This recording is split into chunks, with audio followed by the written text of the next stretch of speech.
한번 따라해 볼까요? 하나님의 말씀 안에 거하라. 거하라. 2025년도는 어떻게 해서든지 우리가 하나님의 말씀 안에 거하는 한 해가 되길 원하는 거예요. 그래서 부득불 내일 있어야 될 본문이지만 오늘 좀 당기고, 그리고 오늘 해야 될 본문 14장 말씀은 내일 우리가 다루도록 하겠습니다. 예수님께서 오늘 본문 말씀을 통해서 나는 참 포도나무다 라고 설명합니다. 많은 유실수가 있는데요, 왜 예수님께서 딱 꼬집어서 나는 참 포도나무라고 언급을 하셨을까요? 한번 생각해 보신 적이 있습니까? 그것은 바로 언약 때문에 그렇습니다. 약속이 담겨 있다라는 말씀이죠.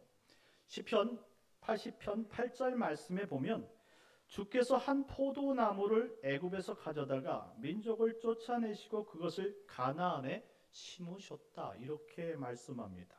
이는 단순하게 하나님께서 애굽에 있던 포도나무 한 그루를 이스라엘 백성들이 살고 있는 땅에다 심으셨다라는 표현이 아닙니다.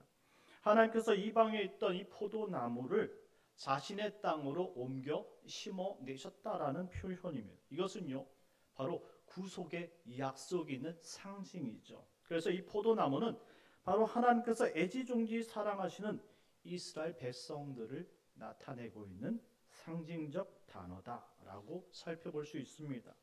에스겔서 15장 말씀에 보면 이 오늘 포도나무 비유의 배경이 되는 말씀을 해주시는데요, 우리가 한번 읽어볼 텐데요, 좀 말씀이 깁니다. 에스겔서 15장 2절에서 6절까지의 말씀을 우리 한 목소리로 읽어가겠습니다. 다 같이 읽겠습니다. 시작. 인자야, 포도나무가 모든 나무보다 나은 것이 무엇이랴? 숲속의 여러 나무 가운데 있는 그 포도나무 가지가 나은 것이 무엇이랴? 그 나무를 가지고 무엇을 제조할 수 있겠느냐? 그것으로 무슨 그릇을 걸 못을 만들 수 있겠느냐? 불에 던질 땔감이 될 뿐이라. 불이 그 두 끝을 사르고 그 가운데도 태웠으면 제조에 무슨 소용이 있겠느냐? 그것이 온전할 때에도 아무 제조에 합당하지 아니하였거든. 하물며 불에 살라지고 탄 후에 어찌 제조에 합당하겠느냐? 그러므로 주 여호와께서 이같이 말씀하셨느니라. 내가 숲풀 가운데 있는 포도나무를 불에 던질 땔감이 되게 한 것 같이 내가 예루살렘 주민도 그같이 할지라. 아멘. 이는 세상 모든 사람들보다 이스라엘 백성들이 탁월하여서 포도나무라 칭한 것이 아니란 말씀이에요. 오히려 세상 가운데 부족함이 있는 그러한 사람들이기 때문에 이 포도나무의 비교를 했다라고 말씀합니다. 그래서 이스라엘은 포도나무와 같은 존재라는 것입니다. 여러분들이 이 포도나무 농사를 하셨는지 모르겠지만 이 포도나무는 어떤 나무인 것 같습니까? 하나님께서 보실 때 이 포도나무처럼 쓸데없는 나무는 없다, 이렇게 설명하고 있는 것으로 보아 이 포도나무는 이 결실할 포도를 제외하고는 쓸모없는 나무다라는 사실을 생각해 볼 수 있습니다. 포도나무는 실질적으로 열매를 빼면 그닥 쓸모 있는 용도가 되지 않는다라는 말이에요. 이와 같은 의미로 포도나무를 그렇게 해서 설명을 해주고 계시는데 신명기 7장 6절 7절 말씀에도 이와 같이 똑같이 언급하십니다. 여호와께서 너희를 택하신 이유는 다른 민족보다 수요가 많기 때문이 아니라 너희는 오히려 모든 민족 중에 가장 적기 때문이다 라고 너희를 선택한 이유를 말씀해 주고 있어요. 이는 그들이 연약한 존재, 쓸모없는 존재와 같기 때문에 하나님께서 선택하셨다라는 말입니다. 이해 가십니까? 쓸모없는 사람을 왜 선택한 겁니까? 그것은 하나님께서 행하신 기적이 무엇인지를 세상에 보이기 위해서라는 말씀입니다. 생각해 보세요. 능력 있고 힘 있고 모든 것을 할 수 있는 그런 사람이라고 생각해 본다면 자신이 할 수 있는 것을 함께 영광을 돌리겠습니까? 그렇지 않다라는 것이죠. 세상에 여러분들 모든 그 힘의 원리가 이 많음에 있던 거예요. 한마디로 많은 사람이 모이게 되어지면 당연히 힘이 생기고 그 힘으로 여러 나라를 침략하고 그리고 그 나라들을 합하여서 자신의 큰 대국을 이루는 것 아니겠습니까? 결과적으로 이것을 행한 후에 왕이 그렇게 이야기하겠죠. 이것은 하나님의 은혜다라고 선언하지 않습니다. 오히려 이것은 내 힘으로 이룩한 일이다라고 말하지 않냐 이 말입니다. 그런데 너무나 연약하여서 거들떠 볼 수도 없고 그리고 너무나 연약하기 때문에 신경 쓰지도 않았던 민족이 무엇인가 나라를 만들고 힘을 찾는다면 이것이 자기가 많은 모든 것들을 다 행하고 나서 내가 행한 것입니다 라고 말할 수 있겠느냐 이 말이죠. 모든 것들이 다 할 수 없음에도 불구하고 그것을 이루었다면 그것은 하나님의 은혜다라고 설명하는 것입니다. 그래서 아무것도 아닌 포도나무와 같이 정말 땔감밖에 되지 않는 그런 존재를 불러다가 하나님께서 이와 같이 하나님의 백성이다 삼으신 것은 보잘것없지만 하나님이 그와 함께 하시면 강해지고 그와 함께하면 의미 있는 사람이 되기 때문이라는 사실을 믿으시기 바랍니다. 그러니 우리가 너무나 불쌍하지만 그 가운데서 우리에게 하나님의 은혜가 무엇인지를 알려주기 위해서 포도나무와 같은 우리를 택하셨다라는 사실입니다. 자, 포도나무 자체만으로 이와 같이 의미를 생각한다면 유익한 나무가 아니라는 점을 항상 인식할 필요가 있어요. 오늘 본문으로 가서 2절 말씀을 읽어보도록 하겠습니다. 시작. 물은 내게 붙어 있어 열매를 맺지 아니하는 가지는 아버지께서 그것을 제거해 버리시고 물은 열매를 맺는 가지는 더 열매를 맺게 하려 하여 그것을 깨끗하게 하시느니라. 아멘. 예수님께서 언급한 포도나무 역시 열매를 맺지 않은 못하는 가지와 나무는 그저 땔감에 쓸 뿐 아무런 쓸모가 없다라고 결론 지으셨어요. 그렇다면 열매를 맺지 못하는 이 포도나무는 어떻게 된다고요? 땔감되는 나무다라는 거예요. 쓸모없는 나무는 포도 열매 소출 후에 겨울을 맞이하기 위해서 사람들의 몸을 녹이는 땔감밖에 되지 않는다는 말씀입니다. 그러니 포도나무의 유용성은 바로 열매를 소출하는 것에 있다. 한마디로 우리가 이 포도나무로 상징되고 비유된다면 열매를 맺지 않는 이상 우리는 의미가 없는 존재가 된다라는 사실이죠. 만일 포도나무를 우리 인생에 비유한다면 그렇다면 우리가 열매를 맺는 인생이 되어야겠습니까? 아니면 열매를 맺지 못한 인생이 되어야겠느냐 이 말입니다. 여러분들의 인생은 고작 땔감이 되기 위해서 이 세상 살아가고 있다고 생각합니까? 적어도 그렇게 비유를 듣는다면 우리는 땔감이 아니라고 우리는 생각해야 되는 것 아닙니까? 그러니 우리는 어떻게 해서든지 하나님 앞에 열매 맺는 가지로서 포도나무가 될 때에 의미 있는 인생을 살게 되는 줄 믿으시기 바랍니다. 우리는 하찮은 인생이 아니에요. 생명이 얼마나 귀합니까? 그런 생명을 하나님께서 우리를 부르셨을 때는 의미 있는 존재가 되라고 부르신 것이지 땔감 되라고 부르신 것은 절대 아니다. 여러분들이 많은 시간 가운데 여러분들이 이 예배 시간을 기억하고 오늘 영락교회에 나오신 이유가 뭡니까? 여러분들이 땔감이 아니란 사실을 깨닫고 이 땅에 의미 있는 정말 유의미한 그런 인생이 되고자 이 자리에 나온 것 아니냔 말입니다. 그러기엔 어떻게 하겠습니까? 우리가 어떠한 존재인지를 인식하고 여러분들이 돌아가야 되는 거예요. 이 시간은 오직 하나님의 시간인 줄 믿으시기 바랍니다.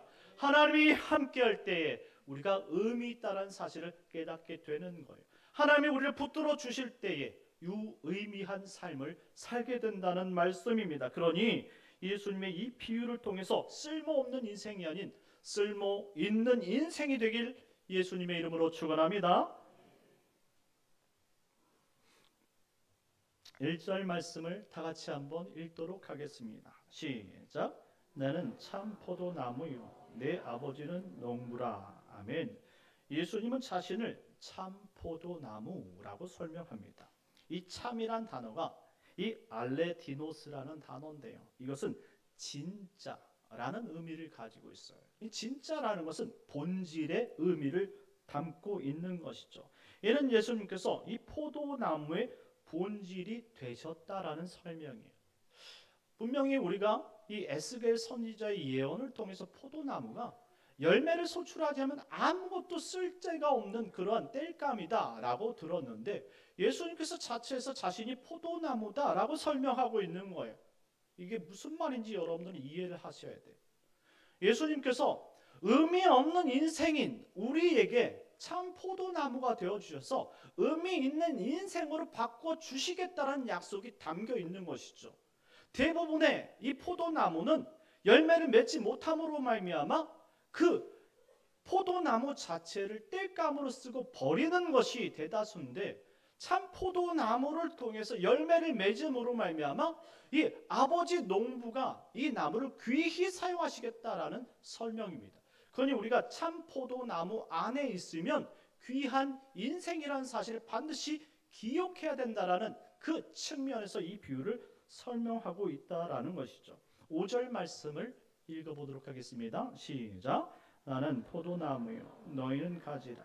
그가 내 안에 내가 그 안에 거하면 사람이 열매를 많이 맺나니 나를 떠나서는 너희가 아무것도 할 수 없음이라. 아멘. 예수님께서 참 포도나무이시고 예수님을 따르는 자는 모두가 참 포도나무의 가지다라고 설명합니다.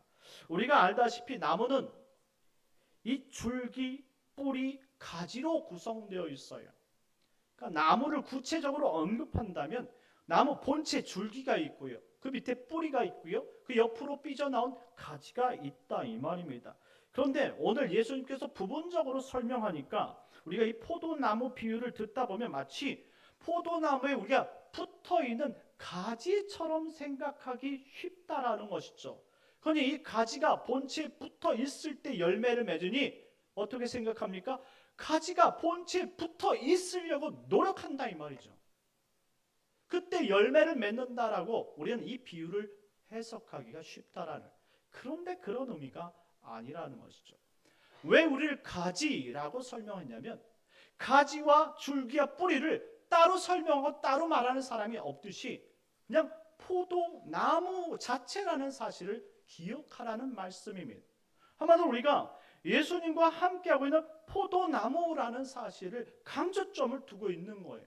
그러니 우리가 어떻게 해서 예수님 안에 붙어서 열매를 맺는 존재가 되라는 그런 의미의 이 비유를 설명한 것이 아니라 우리는 포도나무, 참 포도나무 안에 있는 가지이므로 열매 맺는 인생이라는 사실을 기억하라는 의미예요.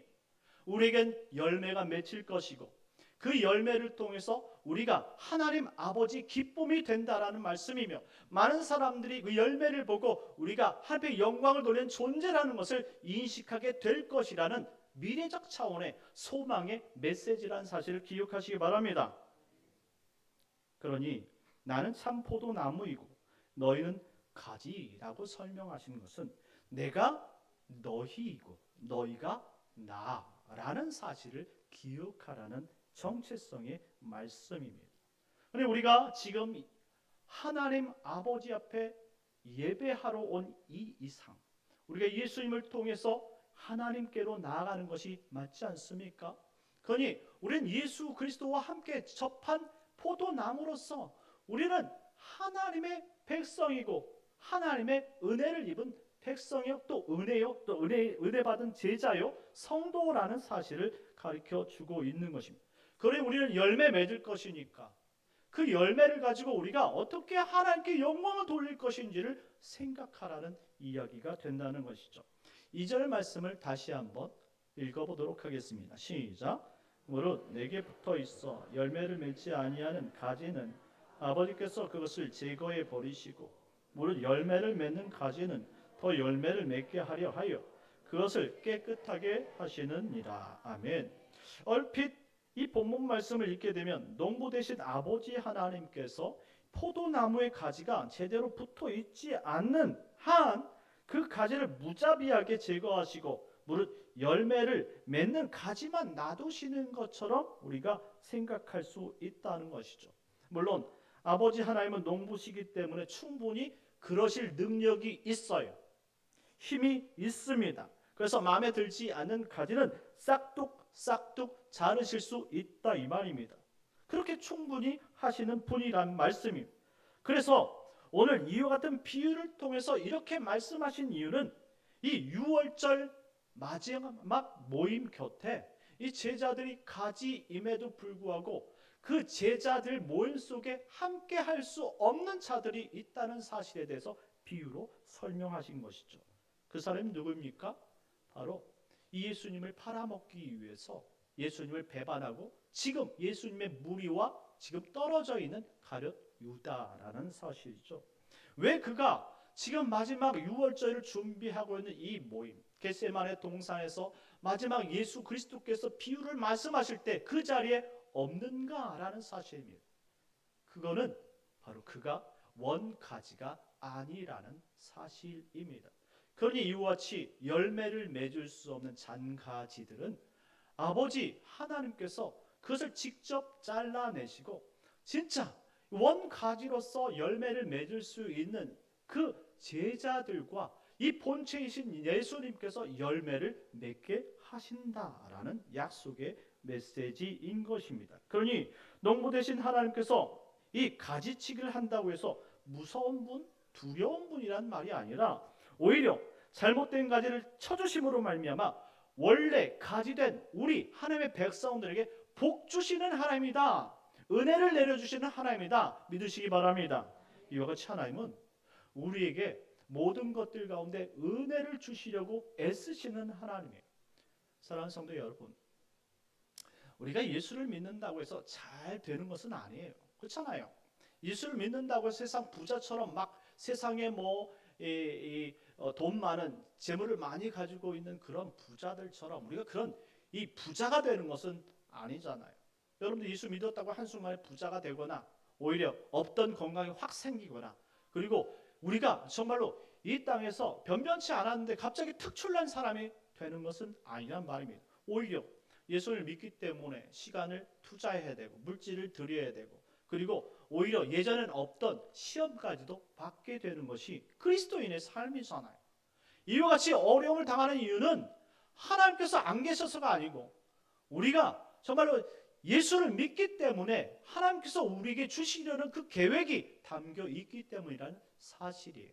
그러니 안 되는 것들이 안 되기 위해서 그리고 못 되기 위해서 하나님께서 우리를 괴롭히기 위해서 그렇게 안 되게 하는 것이 아니라 이 세상에서 우리가 끊어내야 될 것들을 하나님께서 끊어내게 하시고 그리고 우리를 통해서 하나님께서 원하시는 열매를 맺게 하기 위해서 우리에게 어려움을 통해서 기도하게 하시기 위해 그리고 원래의 모습대로 정체성을 회복하게 하시기 위해서 이와 같은 어려움도 허락하신다는 사실을 믿으시기 바랍니다.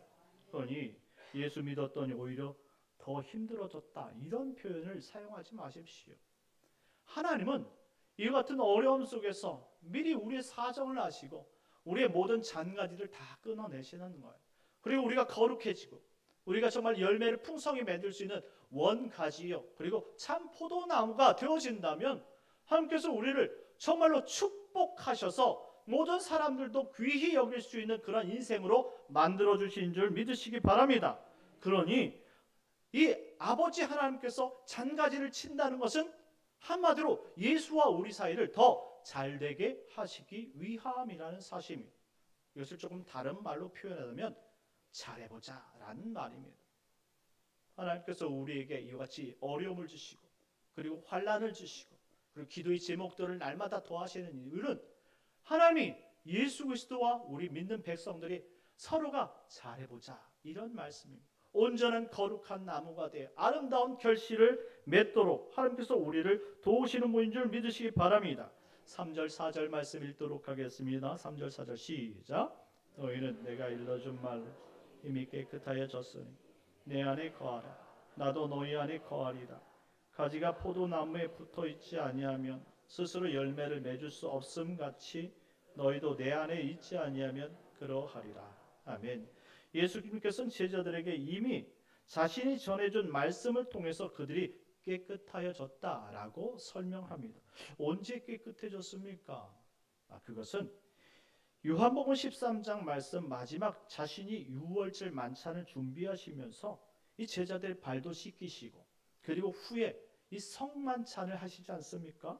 특별히 떡과 잔을 나누시면서 이것이 나의 살이고 이것이 나의 피라는 약속의 의미를 그들과 함께 공유하게 됩니다. 그들은 이미 예수님께서 십자가에 달리시기 전에 예수님의 살과 예수님의 피를 먹었으니 정결한 제자가 되었다라는 설명입니다. 누구든지 예수님의 피에 동참하고 그 떡을 먹는 자는 하나님의 자녀가 되는 줄 믿으시기 바랍니다. 그래서 성만찬을 우리가 때때마다 우리가 기억하면서 우리가 성찬식을 하는 것 아니냐 이 말입니다. 그런데 가룟 유다는요, 떡은 받아들였지만 제대로 삼키지도 못하고 예수님을 떠나 배반하러 갔다 이거죠. 피를 받지 못했어요. 잔을 받지 못했어요.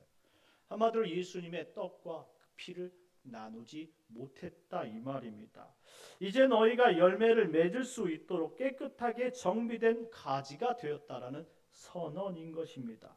그렇다면 예수님께서 6월절 십자가 어린 양으로 달려 돌아가시기 전 제자들에게 두려움을 주시려는 메시지가 아니라 오늘 본문 말씀은 오히려 함께함으로 말미암아 원가지 원나무의 가지로서 열매를 맺는 인생이 되었다라는 사실을 지금 소망처럼 소망의 메시지로 전달해 주고 있는 거예요. 이제 예수님께서 십자가를 달리시면서 제자들에게 너희는 이와 같은 열매를 맺을 것이니 그 열매를 가지고 하나님 앞에 영광을 돌려라 라는 말씀입니다. 그러니 뒤에 오는 이 4절 말씀에 내 안에 거하라 나도 너희 안에 거하리라 라는 말씀은 이미 예수님과 제자들이 말씀 안에서 연합이 되어진 존재라는 설명이 됩니다. 이렇게 포도나무 비유를 통해 제자들의 본질을 깨닫게 하시는 이유가 있다면 요한복음 13장 1절 말씀에 6월절 전에 예수께서 자기가 세상을 떠나 아버지께로 돌아가실 때가 이른 줄 아시고 세상에 있는 자기 사람들을 사랑하시되 끝까지 사랑하시더라 라는 모습을 보여주고 있는 거예요. 하나님은 우리가 천국에 도착할 때까지 우리를 포기하지 않는 분임을 믿으시기 바랍니다. 우리가 예수 믿고 그것이 기뻐해야 되는 이유는 우리가 예수를 믿는 것 내 힘으로 믿는 것이 아니라 하나님께서 은혜를 주셔서 믿게 하셨던 것처럼 내 힘으로 살아가게 하는 것이 아니라 마지막 때까지 주의 권능의 손으로 우리를 붙잡아 주시고 천국으로 견인해 가는 줄 믿으시기 바랍니다.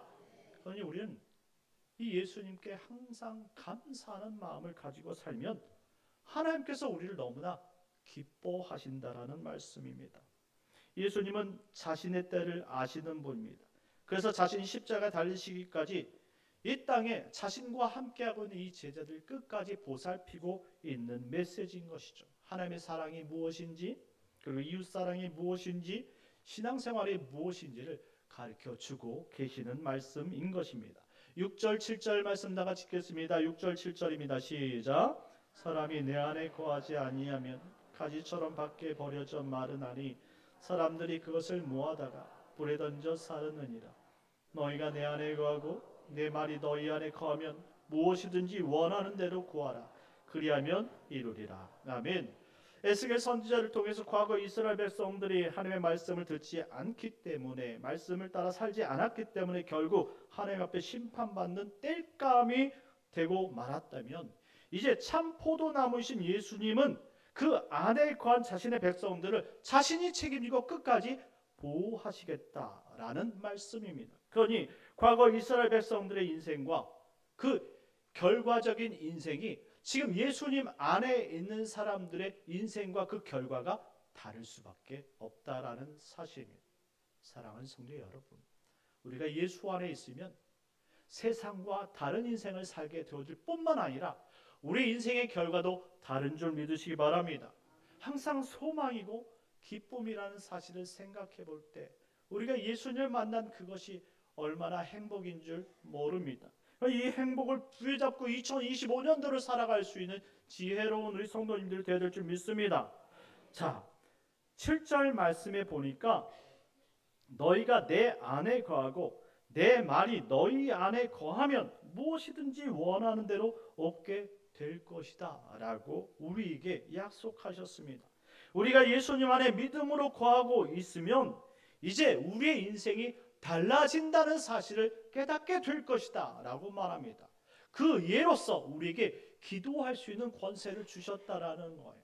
예전에 기도하는 것이 무엇인지 몰랐고 기도해도 얻을 수 없었지만 이제 우리가 기도하는 인생이고 기도하면 응답받는 인생이라는 사실을 가르쳐주고 있는 거예요. 사랑하는 성도 여러분, 기도는 하나님의 능력을 가지고 오는 것이고 기도는 약속되어진 하나님의 말씀을 우리에게 권리로 주시는 것을 찾는 것입니다. 그러니 우리가 이와 같이 하나님께서 이처럼 가지처럼 말라 버려지는 인생이 아니라 하나님께서 열매 맺는 인생이 되게 하기 위해서 기도하라 말씀하셨으니 우리는 그 말씀을 부여잡고 기도하면 된다는 것입니다. 물론 이 말씀을 곡해하면 안 돼요. 한마디로 우리가 원하는 대로 아무것이라도 다 이루어준다는 말씀은 아닙니다. 왜냐하면 뒤에 오는 문장이 내 말, 곧 하나님의 말씀과 예언이 그 약속한 대로 이루어지게 할 것이다 라는 말씀이에요. 그러니 하나님의 말씀, 약속을 붙잡고 기도하는 사람들에겐 분명히 오늘 포도나무의 비유와 같이 열매 맺게 할 것이고 그 소출로 말미암아 결과 마지막에 하나님이 기쁘게 하시는 인생이 되게 할 것이다라는 미래의 소망과 약속을 의미해 준다는 말입니다. 마지막으로 우리 8절 말씀을 다 같이 읽겠습니다. 8절입니다. 시작. 너희가 열매를 많이 맺으면 내 아버지께서 영광을 받으실 것이요 너희는 내 제자가 되리라. 아멘. 너희가 열매를 많이 맺으면 내 아버지께서 영광을 받을 것이다 라는 설명을 반드시 기억하시기 바랍니다. 우리는 이미 원나무인 참 포도나무에 붙어있는 가지예요. 이 가지는 그냥 가지로서 독립이 아니라 그 원나무 참 포도나무라는 설명이에요. 그렇다면 자연스럽게 예수님의 열매를 맺는다 이 말이죠. 그런데 그 열매를 많이 맺으면 하나님이 더 기뻐하신다라는 말입니다. 이 말씀은 우리가 얼마나 신앙생활을 잘 해야 되는지에 대해서 설명하고 있는 이야기예요. 그냥 일주일에 한 번 교회 나오는 것으로 만족하는 사람이 되지 마십시오. 상황과 어려움이 있는 것 다 알아요. 왜 하나님께서 모르십니까? 그런데 우선순위를 어디에다 둬야 되느냐? 오직 하나님 말씀에 두고 그리고 기억하라 말씀하신 이 계명, 아직 이 주일을 우리가 기억하여서 드릴 때에 하나님이 주일에 함께하는 자들에게 복 주시는 것처럼 우리가 성도로서 있어야 될 위치, 해야 될 모든 봉사 이런 것들을 감당할 때에 우리가 열매를 맺는 인생에서 더 풍성한 열매를 맺게 되는 인생이 된다는 사실을 가르쳐주고 있습니다. 그러니 단지 인식만 하는 성도가 되지 마시고 함께 봉사하면서 정말 주의 영광의 아름다운 열매를 맺어가는 그런 함께하는 예수님의 사랑의 나무 그 본체로서 우리가 그와 같은 삶의 열매를 맺어가는 좀 더 성숙하고 성장하는 그런 그리스도인이 되라는 말씀입니다. 이럴 때에 하나님 우리를 통해서 더 많은 영광을 받으시는 줄 믿으시기 바랍니다. 사랑하는 성도 여러분, 말씀을 맺겠습니다. 2025년도 우리 교회 표어는 하나님의 말씀 안에 거하라입니다. 어떻게 해서든지 하나님의 말씀을 부여잡고 우리에게 약속하신 대로 열매를 맺을 때에 더 풍성한 열매를 맺는 성숙한 성도가 되어서 하나님께서 우리를 칭찬해 주시되 대를 이어가면서 칭찬하는 그런 거룩한 가정 되기를 소망하고 특별히 우리가 예수님을 믿되 예수님 믿는 것처럼 따라 살아가는 복된 한 해가 되시길 예수님의 이름으로 축원합니다. 우리 시간 다 같이 기도하십시다. 기도하실 때에 하나님 2024년보다 2025년도가 더 복되게 해주시고 우리가 참 포도나무의 정체성을 가지고 열매를 맺을 것인데 시시한 열매가 아니라 정말 하나님 받으실 때 귀한 열매를 맺는 성숙하고 성장이 있는 그런 성도가 되게 하여 주옵소서. 그래서 조금 더 열심히 신앙생활하고 정말 이것이 하나님께 영광이 된다면 정말로 우리가 시간도 지키고 우리의 모든 물질도 들여가면서 시간을 할애하고 정말로 거룩한 백성들이 되어져 가게 하옵소서. 우리 주여 한번 외치고 우리 다 같이 기도하도록 하겠습니다. 주여 하나님 아버지 하나님의 사랑이 충만케 하여 주옵소서. 나는 참 포도나무요 너희는 그 가지라 말씀하신 예수님의 말씀을 새겨듣게 하셔서 우리가 주님을 떠나서는 아무런 의미가 없고 주님과 함께함으로 아름다운 열매를 맺을 때 하나님이 그것을 귀한 인생으로 우리를 아버지 여겨주시고 인정하신다 말씀하셨어요. 하나님 그런 아름다운 열매를 맺어갈 수 있는 우리 성도가 되게 하여 주옵소서. 2025년도는 우리의 해가 되게 하시고 영락교회 해가 되게 하시고 우리 가정이 부흥하고 우리 가정이 잘 되는 해가 되게 하여서 하나님 곁길로 가는 것이 아니라 오직 하나님 뜻대로 걸어가는 복된 우리 성도요 가정이 되게 하여 주옵소서. 예수님의 이름으로 기도드리옵나이다. 아멘. 참 좋으신 하나님 은혜를 감사합니다. 하나님 우리가 예수님 안에 거해 있는 가지라고 말씀해 주셨사오니 이제 열매 맺는 인생이 되어서 어디 있든지 하나님의 자랑이 되게 하여 주시옵소서. 2024년도보다 2025년도가 더 하나님 아버지 기쁨이 되게 하시고 많은 열매로 하나님 앞에 영광이 될 수 있는 그러한 기반이 있는, 그렇게 기반이 다져지는 귀한 은혜가 있는 한 해가 되게 하여 주옵소서. 그래서 우리 기도가 하나님 더욱더 변하게 되어지시고 말씀을 부여잡고 더 성장할 수 있는 한 해가 되게 하시고 사람들이 우리를 통해서 하나님을 만나는 정말 예수님의 통로가 되게 하여 주시옵소서. 예수님의 이름으로 기도드리옵나이다. 아멘. 다 같이 일어나셔서 찬송과 부르시겠습니다.